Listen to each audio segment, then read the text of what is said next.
So it seems like we all have an inner critic, but what is the inner critic? It's a thought that comes up that tells you that you're doing something wrong or you're not good enough. So the inner critic is not really a thing or something that's alive. It's simply a thought that comes up that you believe in, and then you feel bad. So people who tend to be very self-critical just have a lot of thoughts that they believe that are telling them that they aren't good enough or something is wrong.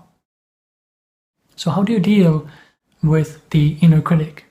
Well, the first step is to stop and notice that there's suddenly a thought that is critical, that you're suddenly criticizing yourself because you've identified with that thought and now you feel bad.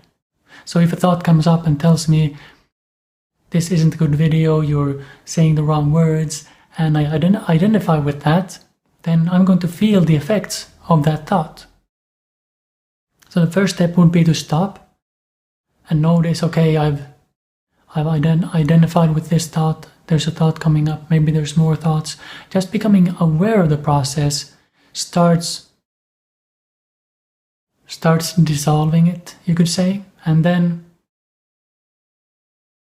the next step is to just notice, is it really true?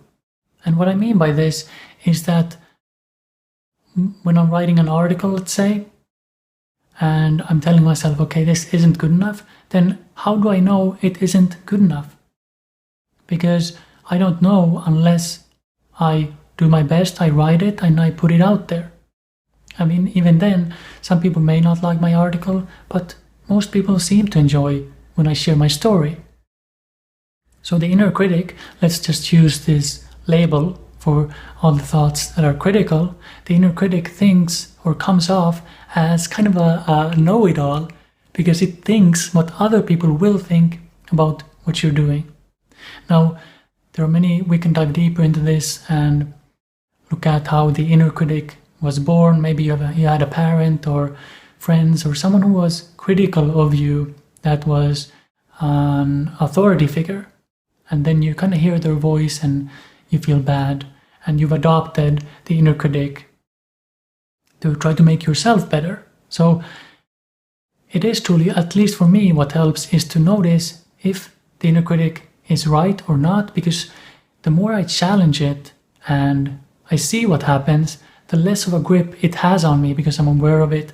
I know that it is rarely right. So I've been writing for a long time. I've been putting my work out there and it's helping people.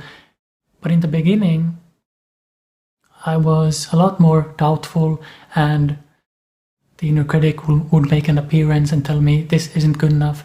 And what helped me move forward is that I would say, okay, well, let's see if you're right. And I put it out there and it was good enough. And I kept doing that.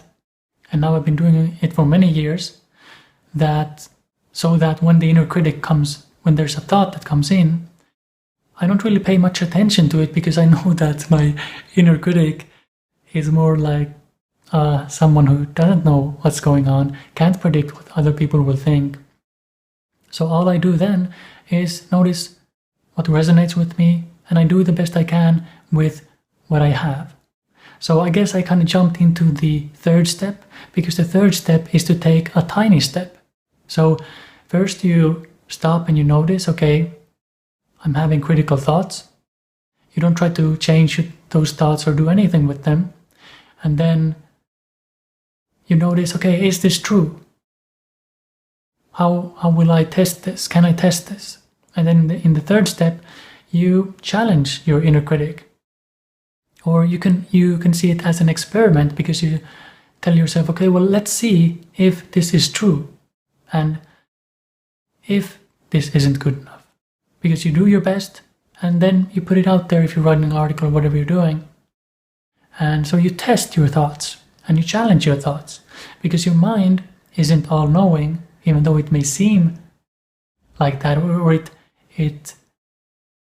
kind of tells you that it is, that you should listen to your mind and you should listen to every thought, when in fact you don't. So those are the 3 steps that I've discovered to be helpful.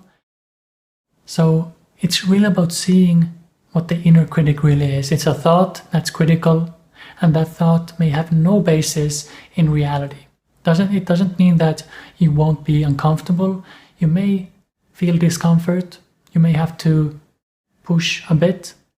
But the more you do this, the more you take tiny steps, the more you challenge your thoughts and your inner critic, the less of a hold it'll have on you, because you just notice that it's a thought coming in and the inner critic doesn't know what's going on most of the time. And you can just simply keep on going and to notice what resonates you and to keep following your excitement and your passion and to keep doing the best you can with what you have. So that's all for this time. Like, subscribe, and if you want more from me, visit my website where you'll find information on how to work with me.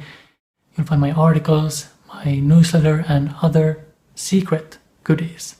So I'll talk to you soon.